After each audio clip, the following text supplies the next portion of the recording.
everyone, welcome back to my channel. বহুত দিনৰ পাছত আপোনালোকৰ মাজলে আজি এটা ৰিপৰ্টিংৰ ভিডিঅ' লৈ আহিছো। মই এই জিজি প্লান্ট জোপাৰ ওপৰত আগতেও এটা ভিডিঅ' বনাইছো। কেনেকৈ কেয়াৰ কৰিব লাগে, সয়েল প্ৰিপাৰেচন, লাইট কেনেকুৱা হ'ব লাগে। আপোনালোকে যদি সেই ভিডিঅ'টো চোৱা নাই তেন্তে মোৰ চেনেলত গৈ চাই ল'ব পাৰে। এই পটটোতে জিজি জোপা লগোৱা আজি প্ৰায় 3 বছৰ পাৰ হৈ গ'ল বুলি ক'ব পাৰি।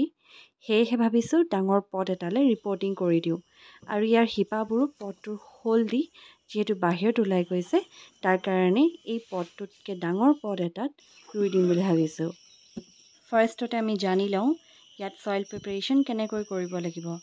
ইয়াতে মই লৈছোঁ 50% normal garden soil, 20% sand, 10% cocopeat, 10% vermi compost, 5% neem cake powder, 5% বোন মিল পাউডাৰ আৰু ইয়াৰ লগতে লৈছোঁ এঙাৰ, ভাঙি ৰখা ইটা আৰু ৰাইচ হাছ যিটো ধানৰ বাকলি বুলি কওঁ। এতিয়া সকলোখিনি ভালদৰে মিক্স কৰি ল'ব। মাইক্ৰ'নিউট্ৰিয়েণ্টছ হিচাপে ইয়াত চিউইড গ্ৰেনুৱেলছো কিছুমান দি দিছোঁ। পটৰ চাইজটো চাইহে সদায় চিউইড গ্ৰেনুৱেলছবোৰ ইউজ কৰিব। মোৰ পটটো ডাঙৰ হোৱাৰ কাৰণে অলপ বেছিকৈ ইউজ কৰিছোঁ। পটবোৰ যদি সৰু হয় তেতিয়া 5ৰ পৰা 10টা গ্ৰেনুৱেলছ দি দিলেও ইয়াত যথেষ্ট হৈ যায়। পটটো ড্ৰেইনেজ হলত ইটাৰ টুকুৰা কেইটামান ৰাখি দিছোঁ। পুৰণা পটটোৰ পৰা জিজিজোপা ওলাবৰ কাৰণে গাৰ্ডেনিং টুল ইউজ কৰি ওপৰৰ মাটিখিনি অলপ ঢিলা কৰি লৈছোঁ যাতে উলিয়াবলৈ সহজ হয়। এয়া মই ওলাই ল'লোঁ পটটোৰ পৰা। দেখিছেনে কিমান শিপা ওলাই ৰুট বাউণ্ডিং হৈ গৈছে। জিজিজোপা মোৰ নতুন পটটোত ৰাখি ল'লোঁ। পুৰণা মাটিখিনি মই এনেদৰে ৰাখি দিছোঁ, প্লেণ্টজোপাৰ পৰা আঁতৰাই দিয়া নাই।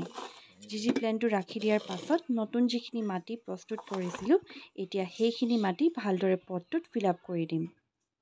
পটটোত মাটি ফিল আপ কৰা হৈ গৈছে।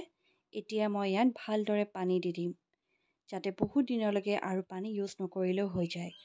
জিজিবোৰত বেছিকৈ পানী দিয়াৰ কোনো দৰকাৰ নাথাকে কাৰণ ইয়াৰ তলত যিটো ৰাইজম থাকে তাতে বহুতখিনি পানী ষ্ট'ৰ কৰি ৰাখিব পাৰে। সেয়েহে পানী যেতিয়াই দিয়ে একেবাৰে ভালদৰে দি দিব আৰু নুশুকোৱালৈকে পানী নেক্সট টাইম ইউজ নকৰিব। পটটো মোৰ বাৰাণ্ডাখনলৈ আনি ল'লোঁ। জিজি প্লেণ্টৰ কাৰণে ৰ'দৰ প্ৰয়োজন নাথাকে, কেৱল ব্ৰাইট লাইট আহি থাকিলেই ধুনীয়াকৈ গ্ৰ' কৰি থাকিব। আপোনালোকে যদি ঘৰৰ ভিতৰত ৰাখিম বুলি ভাবিছে তেতিয়াহ'লে খিৰিকীৰ কাষত বা দৰ্জাৰ কাষত ৰাখক যাতে ধুনীয়াকৈ ব্ৰাইট লাইট আহি থাকিব পাৰে।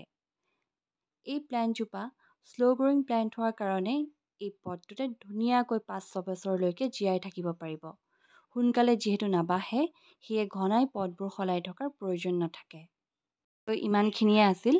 আশা কৰিছোঁ ভিডিঅ'টো চাই আপোনালোকে ভাল পাব আৰু কিবা অলপ শিকিলোঁ বুলি যদি ভাবে তেতিয়াহ'লে মোৰ এই ভিডিঅ'টো লাইক, শ্বেয়াৰ আৰু লগতে কমেণ্ট কৰি দিব।